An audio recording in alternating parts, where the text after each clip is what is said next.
E aí, galera, a gente vai dar continuidade aqui às aulas sobre realimentação de amplificadores e hoje a gente vai abordar o amplificador série-série, que é um amplificador de transcondutância, né? Assim como a gente fez nas últimas aulas, né, tanto para o amplificador série paralelo quanto para o amplificador paralelo série, a gente vai usar a análise sistemática, né? E só para a gente relembrar, a análise sistemática é aquele tipo de análise onde eu vou tentar separar meu amplificador em um circuito A, que eu posso chamar também de circuito de malha aberta, e um circuito de realimentação, um circuito beta. Beleza? A gente começa as deduções matemáticas a partir de um circuito idealizado, que é esse aí que está aparecendo, onde basicamente a minha realimentação não tem impedâncias, né? É uma realimentação ideal, né? Então a gente não tem aqui uma impedância na entrada, nem uma impedância na saída do meu circuito, né? Como ele é um amplificador de transcondutância, o que ele faz é medir a corrente de saída do circuito A, colocando um elemento, né? Ou se colocando em série com essa corrente, é isso que ele está fazendo, né? E internamente vai usar essa corrente para produzir uma tensão de saída VF aqui, né? E essa saída VF vai afetar o meu circuito de entrada entrando em série com a tensão da fonte, beleza? E o objetivo da minha análise inicial é tentar modelar esse circuito em malha fechada num amplificador de transcondutância, né? Então eu quero saber quem é a resistência de entrada em malha fechada, a resistência de saída em malha fechada e o ganho de transcondutância deste circuito. Beleza? A gente fez uma dedução matemática de como levantar isso lá no circuito série paralela, eu não vou repetir aqui. O resultado é o seguinte, né? O ganho de transcondutância sempre vai ser este formato aqui, A sobre a quantidade de realimentação, mais A beta, né? Neste caso, o ganho de transcondutância é a corrente de saída dividido pela tensão de entrada. A resistência de entrada em malha fechada vai ser a quantidade de realimentação vezes a resistência de entrada do circuito A, e a resistência de saída em malha fechada vai ser igual à resistência de saída do circuito A, também vezes a quantidade de realimentação. Eu vou repetir uma coisa que eu já venho comentando, né? Você não precisa necessariamente decorar todas essas relações, dá para tirar isso de uma forma intuitiva, porque uma das características da realimentação é tornar o amplificador mais ideal. Com isso eu posso pensar o seguinte, se ele é um amplificador de transcondutância, ele tem entrada em tensão, saída em corrente, né? Então, como que seria a resistência de entrada de um amplificador desse tipo? Eu quero uma resistência de entrada muito grande para não gerar efeito de carga quando aplicar uma fonte ao meu amplificador. Logo, a resistência de entrada em malha fechada vai ser qualquer resistência de entrada do meu circuito em malha aberta multiplicado pela quantidade de alimentação, porque isso faz com que a impedância fique mais alta, né? Levando o circuito a ser mais ideal. Pegando a saída agora, a saída de um amplificador de transcondutância é em corrente, então também preciso de uma impedância de saída muito alta para que a corrente gerada pelo amplificador possa ser entregue à carga e não fique presa dentro do próprio amplificador. Com isso, a resistência de saída em malha fechada vai ser qualquer resistência que eu tiver em malha aberta, multiplicada pela quantidade de alimentação para fazer com que essa impedância aumente. Beleza? Esse é mais ou menos o princípio, você não precisa ficar decorando todas essas equações, dá para tirar do conceito do que é um amplificador de transcondutância. Beleza? Jóia. E agora, se a minha malha de realimentação for real, né, então ela tem efeito de carga, ela tem impedâncias e tudo mais, o que eu vou fazer é modelar essa malha como sendo alguma coisa desse tipo, né? Então eu tenho também um circuito que entra corrente e sai tensão, beleza? Jóia? E aí, o que eu vou fazer no meu procedimento é o seguinte, eu vou pegar essa malha de realimentação, vou modelá-la, vou tentar levantar quem é o R22, quem é o R11 e quem é o meu beta, né? Vou retirar esse elemento do circuito, né? Abrindo a realimentação, eu vou pegar todas as impedâncias que são externas ao amplificador básico nesse diagrama, que é basicamente a resistência R11, a resistência R22, a resistência de fonte e a resistência de carga, vou jogar todo mundo aqui dentro desse amplificador básico, vou remodelar meu circuito, e fazendo isso eu vou ter um circuito mais próximo do idealizado que a gente viu anteriormente, e aí eu posso calcular apenas a resistência de entrada desse novo amplificador, a resistência de saída e o seu ganho, e a partir desses valores eu posso aplicar algumas correções e encontrar os parâmetros de malha fechada. Então aqui está o procedimento, né? A gente vai pegar a malha de alimentação e vai modelar esses três parâmetros. Eu já tinha comentado na aula sobre o amplificador paralelo série, se você não viu, volta lá e dá uma olhada. Uma receita de bolo para não ficar decorando esses procedimentos de medição da resistência R11 e R22. Percebam o seguinte, Quando eu for olhar a resistência R11, eu vou olhar o circuito no seu terminal 1, né? E o que eu vou fazer com o terminal 2? Eu vou ter que me perguntar que tipo de amplificador que eu tenho. Neste caso, um amplificador série. Se o outro lado for um terminal série, eu deixo aberto, né? É isso que está fazendo aqui. Quando eu vou olhar a resistência R22, mesma coisa. Meu amplificador é série. Se meu terminal oposto for série, eu deixo aberto. Com isso, você não precisa ficar decorando todos os procedimentos. É só lembrar o que fazer quando o terminal oposto for série ou for paralelo. Se for série, você deixa aberto. Se for paralelo, você deixa curto-circuitado. A mesma coisa aqui na medição do ganho beta, né? Eu vou pegar minha malha de alimentação, eu vou aplicar uma corrente, atenção para o sentido dessa corrente, tá? Isso não é aleatório, né? Essa corrente vai entrar. E o que eu faço com o outro terminal? Se o terminal oposto é série, eu deixo aberto e meço essa tensão. Se ele for paralelo, eu faço um curto-circuito e meço a corrente. Basicamente é isso. Tranquilo? Então, vou fazer isso, vou medir os 3 parâmetros do meu amplificador, vou jogar o R11, o R22, o RL e o RS para dentro do amplificador básico, calcular a resistência de entrada, a resistência de saída e ganho, e depois aplicar os fatores de correção, né, a quantidade de alimentação, como a gente viu no slide anterior. Beleza? Bom, quando eu calcular as resistências de entrada e saída em malha fechada, eu não posso esquecer de que a resistência de fonte e a resistência de carga não fazem parte do meu amplificador. Então, se eu quiser saber realmente a resistência de entrada do meu amplificador em malha fechada, eu tenho que descontar o efeito dessas impedâncias. Então, como todo mundo é série, né, eu simplesmente tenho que subtrair aquela resistência que não faz parte do amplificador. Então, na resistência de entrada em si, vou pegar a resistência calculada em malha fechada e vou retirar a resistência de fonte.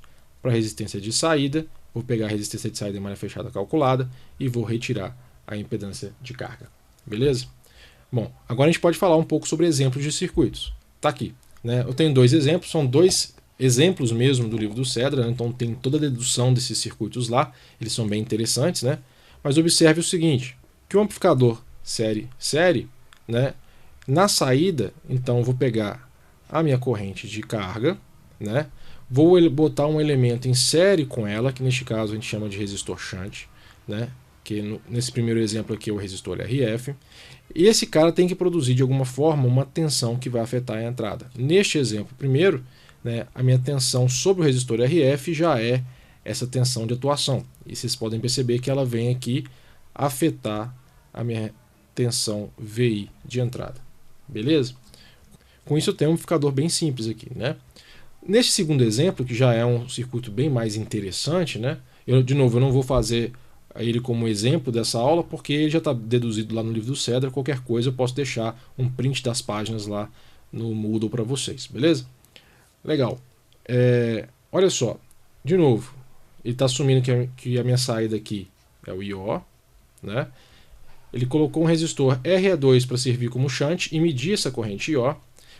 Com isso, ele vai produzir uma tensão aqui, que neste caso eu vou chamar de VRE2. Né? Não é a tensão de atuação, porque eu não estou na saída ainda. Uma vez gerada essa tensão, essa tensão em si é medida usando um divisor de tensão, formado por RF e por RE1. E a tensão de saída desse divisor, que é o VF, vai ser utilizada para afetar a tensão de entrada do meu amplificador, que é o VI ali. Beleza? Então é um circuito interessante porque, olhem só, a minha realimentação agora é feita com 3 elementos. Até agora a gente não tinha visto isso nos nossos exemplos, né? E esse circuito em particular é mais interessante ainda porque, se você for ver, o que ele apresenta para a gente é um amplificador que tem como saída efetiva a tensão VO aqui em cima, né? Então é um amplificador que eu quero, na verdade, funcionar como um amplificador de saída em tensão. Mas percebam que eu não estou mensurando essa grandeza, eu não meço a tensão desse circuito em momento algum, né? Então, apesar de eu querer enxergá-lo como um amplificador que tem saída em tensão, o que eu estou fazendo é medindo a corrente que passa por esse transistor Q3 e usando isso para fazer a minha realimentação, né? Então, a minha realimentação é em corrente, mesmo que eu queira enxergar ele como um amplificador com saída em tensão.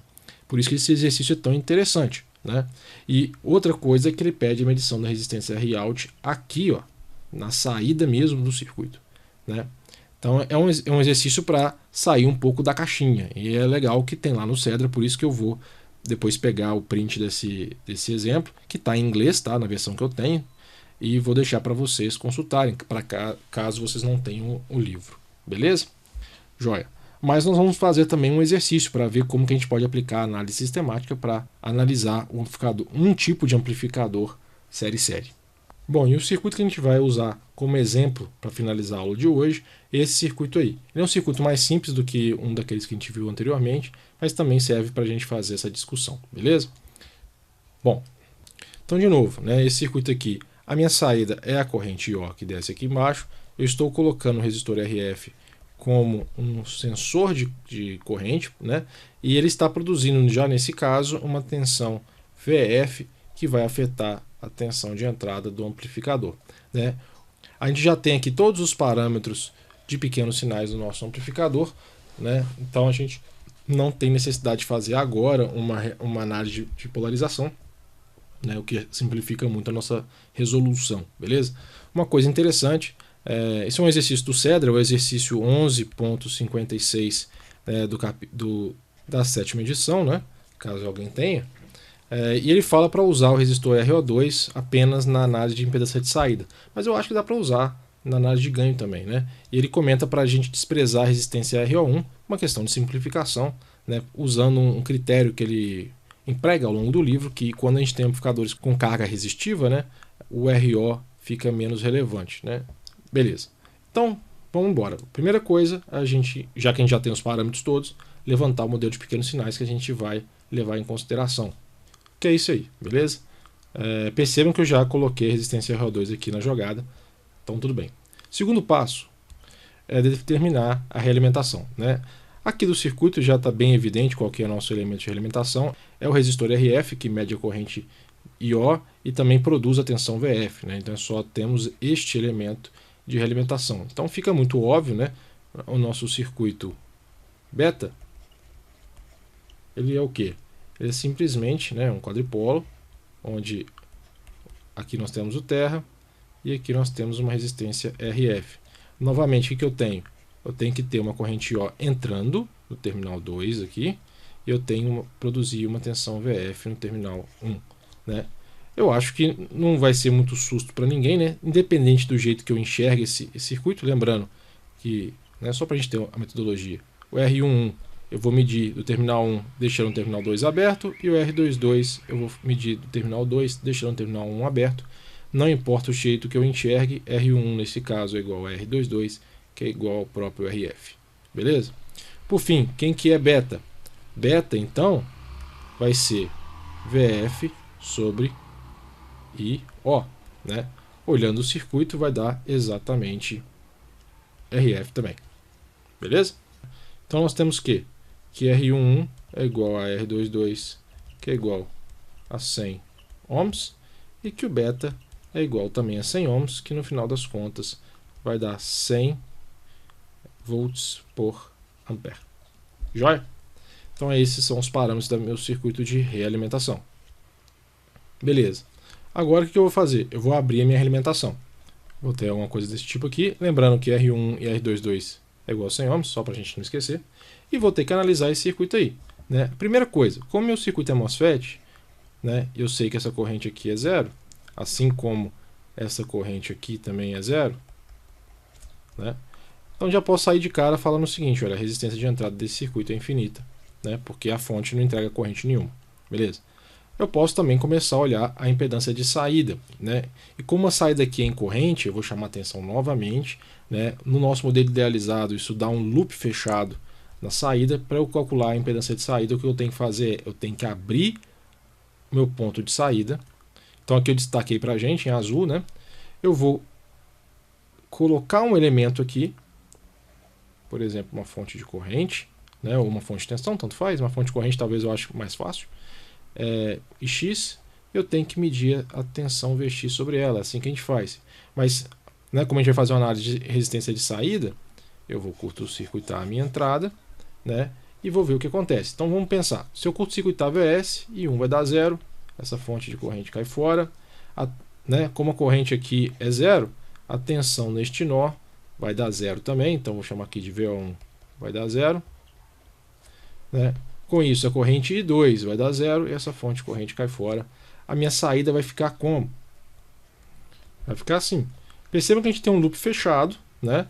Onde eu tenho as três resistências em série. Logo, a minha resistência de saída vai ser nada mais, nada menos que RL mais RO2 mais R22, né? E eu posso já calcular valores. O meu RO vai dar o quê? 21K,1 ohms. Beleza? Então, aqui está a nossa impedância de saída. Fácil, fácil. Tranquilo? Agora, o que a gente tem que fazer? A gente tem que calcular o ganho desse circuito. Então, voltando aqui, o que eu vou fazer agora? Eu tenho que calcular as grandezas desse circuito. Então, primeiro eu vou começar com a corrente I1, depois eu vou medir a tensão VO1, que é a tensão nesse nó aqui. A partir de VO1 eu vou calcular a corrente 2, e a partir de 2 eu vou calcular a corrente IO. Então, vamos por partes. Corrente I1. A corrente I1 nada mais é do que a tensão Vs dividido por essa série de resistores aqui, né? 1 sobre Gm mais R1. Depois a gente coloca valores nessa história, beleza? Bom, como essa corrente I1 agora ela vai passar aqui, né? A tensão VO1 já pode ser calculada como menos por causa do sentido da corrente I1 vezes RD. Com isso, né, só para a gente ir evoluindo, VO1 se torna menos RD sobre R11 mais 1 sobre Gm Vs. Bacana? Bom, de novo, a tensão VO1 aplicada sobre a resistência 1 sobre Gm aqui vai me produzir a corrente I2. Então I2 se torna o quê? Também por causa do sentido da corrente, menos VO1 sobre 1 sobre Gm. Consequentemente, nós temos o quê? Mais, né, porque os dois menos se cancelam aqui, Gm RD sobre R1 mais 1 sobre Gm, isso tudo vezes Vs. Beleza? Esse é o nosso I2. E por fim, a corrente IO, que é o que nos interessa, vai ser a corrente 2 que está chegando aqui, aplicada a esse divisor de corrente que a gente pode enxergar formado por RL, R22 e RO2. É por isso que eu acho que a ideia do CEDA de ignorar o RO2 não tem a menor necessidade aqui não. Então vamos lá. O que eu tenho? Eu tenho que IO é igual a I2, né? As duas correntes ali estão no mesmo sentido, vezes a resistência que não me interessa, que é RO2, dividido pela soma das resistências todas, RO2, mais a resistência equivalente aqui, que é R, parece um I, né? Mais RL, mais R22, né? Bom, então, fechando a conversa, nosso ganho A, que é IO sobre Vs, se torna Gm RO2 RD dividido por R11 mais 1 sobre Gm, que multiplica RO2 mais RL mais R22. Beleza? Então, só para fechar, o nosso ganho A se torna o quê? 0,217 ampere por volt. Esse é o ganho de transcondutância de malha aberta. Beleza? E agora, vamos calcular os parâmetros de malha fechada? Beleza? Então, vamos aplicar os fatores, né? Bom, primeiro vamos começar com o ganho ideal. O ganho ideal, de novo, sempre vai ser 1 sobre beta. E aí eu tenho o quê? 0,01 ampere por volt ou 10 miliamperes por volt. Beleza? Esse seria o ganho de malha fechada ideal. Qual que é o ganho de malha fechada real? É o A sobre 1 mais a beta. Então, para calcular isso aqui de uma forma mais fácil, a minha quantidade de alimentação 1 mais a beta vai dar o quê? 22,7. Beleza? Então, quer dizer que a minha malha fechada aqui vai dar o ganho 0,217 dividido pela quantidade de alimentação, que vai dar o quê? 0,00956 ampere por volt, bem próximo do ideal, como vocês podem ver, né? Já a minha resistência de entrada em malha fechada seria igual a resistência de entrada vezes a quantidade de alimentação, neste exemplo é infinito. E a resistência de saída em malha fechada é a resistência de saída vezes a quantidade de alimentação, que vai dar o quê? 478,97 km. Aqui não precisa ser tão precioso não, 479 km. Beleza? Essa seria a nossa resistência de malha fechada. Bom, a resistência Rin, que é a resistência de entrada em malha fechada do amplificador em si, neste exemplo vai ser infinito, né? Não tem nem resistência de fonte, mas se tivesse também não ia fazer a menor diferença, né? Já a resistência de saída do circuito em malha fechada, mas só do amplificador, aí não. Aí eu vou ter que pegar o ROF e subtrair do RL, lembrando que RL aqui é 1K. Beleza? Com isso eu tenho, né? Não vai mudar muito a conversa não, 478 km. Beleza? Então pronto, gente. A gente fez aqui a análise do amplificador série e usamos todos os procedimentos. Percebam que não tem mistério, né? Uma vez que a gente sabe identificar a malha de alimentação, é só aplicar os conceitos para a gente modelar o R11, R22 e o beta. Depois que a gente montar o circuito A, é só uma análise de circuitos, não tem mistério algum. Na próxima aula a gente vai fechar os amplificadores falando do amplificador paralelo, que é um amplificador de transresistência, e depois nós vamos discutir um pouquinho sobre estabilidade de amplificadores, beleza? Então, espero que vocês tenham gostado, um grande abraço, até a próxima, tchau!